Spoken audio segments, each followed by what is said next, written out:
Area Fellowships of March 2024.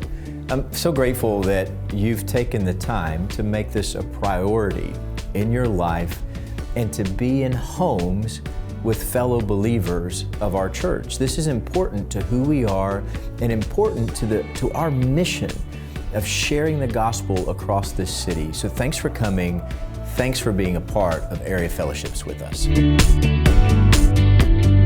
Not long ago, in our Reverse series, we came to Matthew 7, verse 12.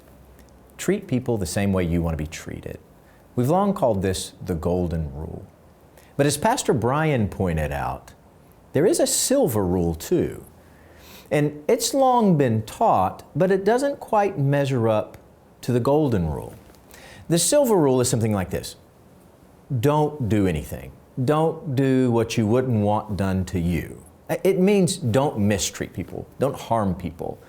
And on some level, this is included in what Jesus is talking about. But we often use the silver rule, don't do unto others, to replace the golden rule, which says love others as yourself. Treat them the way you want to be treated. You see, the silver rule is similar to the beginning of Leviticus 19:17. Let me read that for you here.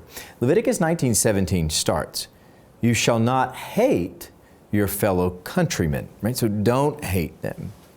Then in verse 18, "You shall not take vengeance against them, nor bear any grudge against them."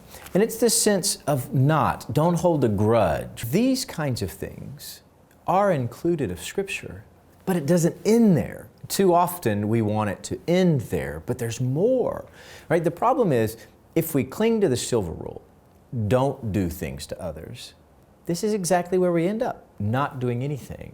Not doing anything for anyone else ever.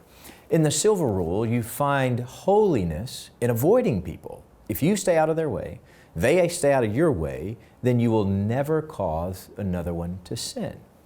Now, on some level, that's true, but that's only the beginning. In fact, Jesus taught us the rest of Leviticus 19:18, love your neighbor as yourself. See, this is something that involves active interacting with another person. You can't just avoid people, but you have to be active in your love for whoever Jesus brings into your life. And there's a couple ways I want us to practice this as a church. I want us to practice it in hospitality and holy affection. Hospitality is to receive someone well, host them, provide for them, serve them. And there's a number of ways that you can be hospitable to another person and invite them to sit with you. It's those kinds of things in hospitality. And holy affection. People in general need to feel one another's touch, a handshake, a hug. These aren't just retaliatory greetings, but they're healing in the affectionate touch. You know, I know some people have gone too far with this, and there are those who've abused it. But touch is a meaningful act of affection. You know, this is why we're told 5 times in the New Testament epistles to greet one another with a holy kiss. It's about drawing in near to someone, sharing life with them, warmly welcoming someone who's near you, especially in our church and in our area fellowships. And when you think of these, when you think of hospitality and holy affection, I hope you'll be the one to initiate it.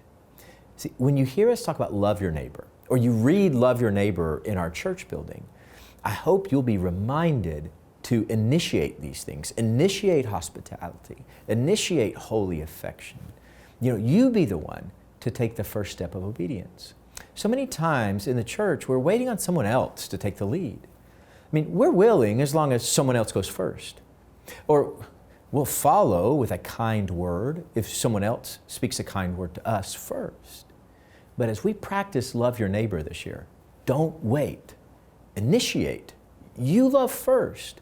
See, when Jesus gave us these commands, they were to be acted upon immediately with the people that are around you. Don't wait on someone else to initiate affection. You initiate holy affection with the other one. You know, sometimes we get in a bad habit of thinking things like this. Well, she didn't say hi to me, or I can't believe that so-and-so just walked right past me. He hasn't called me in months. Instead of ruminating on a perceived slight, initiate. You be the one to reach out and love your neighbor well. You know, give them, whoever they are, the benefit of the doubt, and you reach out. Be love in the way that you want to be treated. You see, when Jesus said, love your neighbors yourself, this is the heart of it.